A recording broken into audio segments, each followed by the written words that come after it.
Bed और परभनी जेलों में हुई घटनाओं पर मुख्यमंत्री देवेंद्र फडणवीस के बयान पर विधायक जितेंद्र आव्हाड ने अपनी प्रतिक्रिया व्यक्त की है। उन्होंने कहा कि मुख्यमंत्री का बयान घटना की गंभीरता को कम करके आंकने जैसा है और इससे पीड़ितों को न्याय मिलने की उम्मीद कम हो जाती है।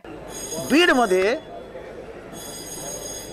शेवटपर्यंत कळलं नाही की वाल्मिक कराडवर गुन्हा काय येणार आहे, तो 302 चा आरोपी होणार आहे की नाही, त्याला मकोका लागणार आहे की नाही, कुठल्याही प्रकारचा आम्हाला जॉईनच होऊ दिलं नाही डॉट्सला। म्हणजे वाल्मिक कराड आणि धनंजय मुंडे यांना वाचवण्याचं काम हे सरकार करतंय का? बस धनंजय मुंडे सरकारमध्ये तुम्ही कसली वाल्मिक कराडची चौकशी करता? आम्ही कोणाबरोबर फोटो असले तरी त्यांना सोडणार नाही। तुमच्या बरोबर फोटो आहेत पण आम्हाला असं माहिती आहे की तुमचा आणि त्याचा काही संबंध नाही। आम्हाला माहिती आहे अजून त्याचे कोणाकोणाबरोबर फोटो आहे, पण आम्हाला हेही माहिती आहे की त्यांचा आणि त्यांचा काही संबंध नाही। पण तुम्हाला असं म्हणायचं का धनंजय मुंडेंचा आणि त्याचा काही संबंध नाही?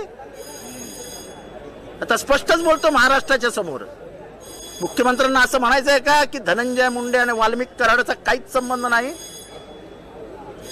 Valmik Karad is a serial killer, विकृत है, तो सायकोपॅथ है। रामन राघव ज्या मानसिकतेचा होता त्याच मानसिकतेचा वाल्मिक कराड आहे। हे एवढं सगळं बोलून देखील जर तुम्ही गुन्हेगारी वर्तुळाला समर्थन म्हणजे एकीकडे दाखवायचं मी न्यायालयीन चौकशी करतोय, एसआयटी करतोय, एसआयटीचा अधिकारी धनंजय मुंडे समोर तोंड उघडेल काय? मंत्रिमंडळातला आपला सहकारी येतो, आम्ही कोणालाही सोडणार नाही। तुम्ही वाल्मिक कराडला मोकळं सोडून टाकलं, त्याला सांगितलं की आम्ही 302 चा आरोपी करणार आहोत। ज्या खंडणीत ही हत्या झाली ती खंडणी मागितलीच आहे वाल्मिक कराडनी। जर वाल्मिक कराड हा मुख्य आरोपी आहे तर त्याला वाचवण्याचं काम कशासाठी? आणि स्वतः मंत्री महोदय ताठ मानेने येऊन जगाला सांगतायत की वाल्मिक कराड माझा खास माणूस आहे। हे आम्ही नाही सांगत ना, टीव्ही वरती स्वतः धनंजय मुंडे येऊन सांगतायत। महाराष्ट्राची आज फसवणूक झाली। अपेक्षा होती की आपल्या 5 वर्षाचा रोडमॅप ठरवत असताना न्यायप्रिय मुख्यमंत्री म्हणून माझं नाव घ्या, मी सगळ्यांना बरोबर घेऊन चालणार आहे, विरोधकांवर अन्याय होऊ देणार नाही। हा विरोधकांचा अन्यायाबरोबर अन्याय नव्हता। संतेश देशमुखची केस आम्ही सगळे मानवी मूल्यातनं लढत होतो, पण तो आहे बीजेपीचा कार्यकर्ता, तो आमचा कार्यकर्ता नाहीये। कार्यकर्ता आहे तो पण आमचा नाहीये, ते एका वेगळ्या पक्षाचा आहे। पण आम्ही माणुसकीच्या दृष्टीने ही सगळी केस लढत होतो आणि लढू। पण ज्या पद्धतीने सरकारने गोल गोल गोल गोल गोल गोल फिरवत या सगळ्या दोन्ही केसेसला पूर्णविराम देण्याचा प्रयत्न केलाय, हा अश्लाघ्य आहे, हा महाराष्ट्राच्या न्यायप्रिय जनतेवरती अपमान आहे। या दोन्ही केसेसमध्ये मला वाटत नाही हा सरकार न्याय देईल, त्यामुळे आता ही लढाई रस्त्यावर येऊन लढावी लागेल।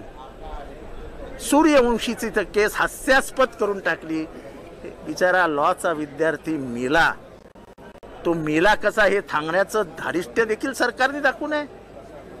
तुम्ही खोटा पोस्टमॉर्टम रिपोर्ट सांगता की त्याला श्वासोश्वासाचा त्रास होता त्याच्यामुळे माणूस मरतो काय?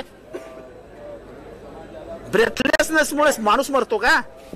कधी झाला त्याला ब्रेथलेसनेस? किती वाजता झाला ब्रेथलेसनेस? तो मृत कसा काय आला तुमच्या हॉस्पिटलमध्ये? तो किती वाजता मृत पडला? त्याला ब्रेथलेसनेस होता तर तो गेला का जेलरच्या ऑफिसमध्ये? त्याला कुठे झाला ब्रेथलेसनेस? 1000 प्रश्न आम्हाला विचारायचे होते, पण हे प्रश्न विचारल्यानंतर सरकार अडचणीत येईल म्हणून अध्यक्षांची अध्यक्ष म्हणून भूमिका न बजावता सरकारचे उजवे हात म्हणून भूमिका बजावली आणि आज लोकशाही मूल्यांना काळीमा फासली गेली म्हणून आम्ही सगळ्यांनी सभात्याग केलाय। या दोन्ही केसेसमध्ये न्याय मिळणार नाही असं आमच्या मनाला खात्री पटू लागली।